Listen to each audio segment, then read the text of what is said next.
the leg of Strowman. That clubbing. Oh, that wow. A knee to the jaw. Lord. A knee to the jaw. He caught Lesnar good. WWE 5 unscripted moments that made wrestlers enraged for real.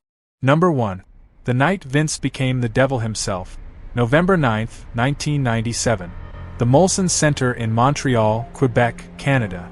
A night that changed professional wrestling forever. Bret Hart wasn't just another wrestler. He was WWE's golden boy. A hero in Canada.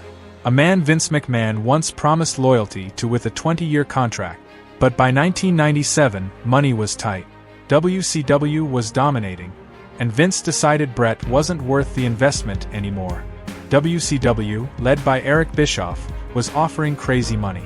Bret eventually agreed to leave WWE and join WCW. Here's the problem. Bret was still the WWE champion. Bret didn't want to lose the belt in Canada, and also refused to drop it to Shawn Michaels. Why? Because Shawn wasn't just a rival. He was Bret's real-life enemy. So Bret suggested an alternative. He'd hold on to the belt at Survivor Series, then forfeit it the next night or lose it gracefully later. But Vince didn't trust him. He remembered what happened in 1996, when Alundra Blaze took the WWE Women's Championship and threw it into a WCW trash can live on TV. Vince refused to let that happen again with his top title. Vince didn't trust Bret. That was Vince's nightmare. So behind Bret's back, Vince McMahon began plotting. A plan that would stain his name forever. Vince hatched a plan with WWE official Earl Hebner, the referee for the match, and Shawn Michaels. Jerry Briscoe, Vince's right-hand man, helped strategize the plan. End the match without Bret's approval. End the match whether Bret liked it or not. And here's the insane part. Earlier that day, Earl Hebner swore to Bret Hart, "I won't screw you." But when it came down to it, even he turned his back on Bret. The main event of Survivor Series 1997 was electric. The crowd lived and breathed with every punch. Then it happened. Shawn Michaels locked Bret into the sharpshooter, Bret's own move. But before Bret could counter, Vince screamed from ringside, "Ring the damn bell!" Earl Hebner called for it. The timekeeper rang it. And just like that, Shawn Michaels was declared WWE champion. Bret never tapped. He never submitted. He was robbed in his own country. Bret spat directly in Vince's face. He smashed monitors at ringside. The fans chanted, "You screwed Bret." Backstage, Bret punched Vince right in the jaw, knocking him flat. And then, Bret walked away from WWE forever. But Vince? He walked away with something too. That night gave birth to the evil, tyrannical Mr. McMahon. Without the Montreal screwjob, there might never have been an Austin 316, no Brahma Bull, no Attitude Era. So here's the real question. Was Bret Hart screwed, or did Vince McMahon save WWE that night? Drop your answer in the comments, and trust me, if you think this was shocking, wait until you hear the other unscripted moments that left wrestlers furious. Number 2. Brock Lesnar's grandpa moment. August 11, 2014. WWE hyped this Raw as historic. It wasn't just the 2000th episode, it was the Hulkster's birthday party. The company filled the ring with legends. Ric Flair, Roddy Piper, Scott Hall, Kevin Nash, Jimmy Hart. It felt like a Hall of Fame reunion. Fans sang happy birthday. Hogan posed. The spotlight was all his. This was supposed to be about nostalgia, respect, and celebrating his legacy. But in WWE, when things are going too perfect, you should always expect disaster and chaos. Suddenly, Brock Lesnar's music hit. The mood shifted instantly. The Beast incarnate stormed the ring, flanked by Paul Heyman. Just 6 days before his title match with John Cena at SummerSlam, Brock wasn't there to celebrate. He was there to send a message. And the message was brutal. Brock walked straight up to Hulk Hogan, stared him down, and sneered. "Party's over, Grandpa." The crowd gasped. The legends looked stunned. But Hogan?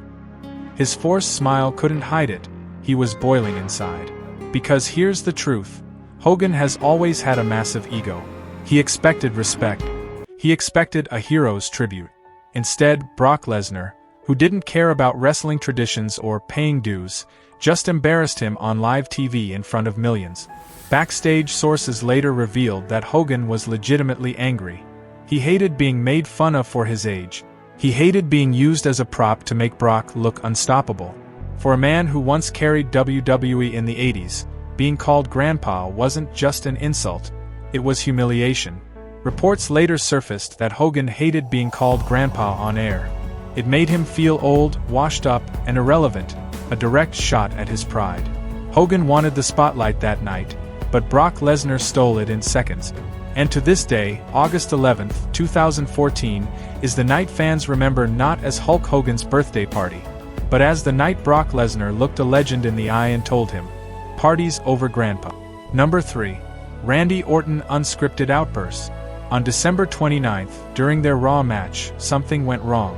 The finish of the match was supposed to see Orton hit the RKO after Kofi set it up properly. But Kofi mistimed his positioning. Instead of staying down for the scripted spot, he got up too quickly. That forced Orton to improvise, awkwardly pulling him back into the RKO. And that's when it happened.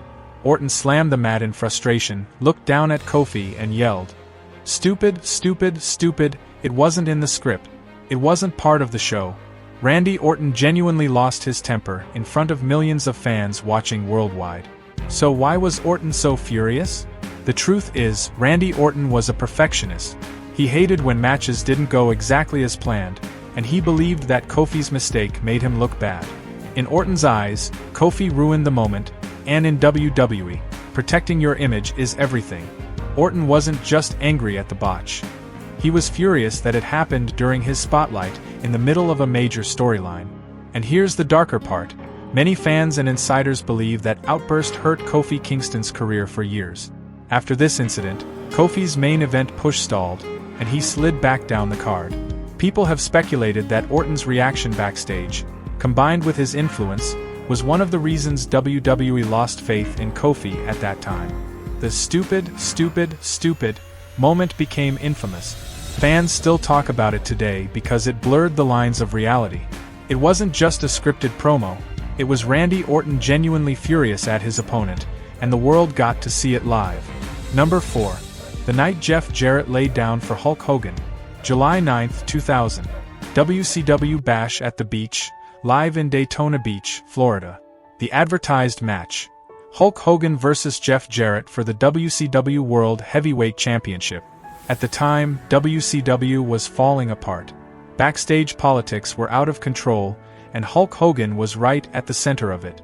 Hogan had creative control in his contract, meaning he could refuse to lose whenever he wanted. Vince Russo, the head booker, hated it. So at Bash at the Beach 2000, Russo decided to make a statement. Instead of booking a real match, he told Jeff Jarrett to go out there, lie down, and let Hogan pin him. No effort, no fight, just pure humiliation. The bell rang. Jeff Jarrett circled Hogan for a second, then suddenly dropped flat on his back. Hogan stood there, stunned, looking down at Jarrett like, "What is this? Get up." You could see the anger building in his face. He bent down, yelling at Jarrett to stand up and wrestle. He didn't want a free win. Not like this, not on pay-per-view. But Jarrett didn't move. He just laid there. And then Russo tossed the WCW Championship belt into the ring, practically daring Hogan to end it. Finally, Hogan put his boot on Jarrett's chest for the 3 count. The crowd booed. Hogan grabbed a mic and snapped, "That's why this company is in the damn shape it's in, because of things like this." It wasn't scripted. That was Hogan speaking from real anger, live on pay-per-view. So why was Hogan so furious? Because he was blindsided. And for a man like Hogan, who built his entire legacy on being the guy, being forced to win like that felt like the ultimate insult. And fans still debate to this day, was Hogan the victim, or did he finally get what he deserved? Thanks for watching. I will see you in the next video.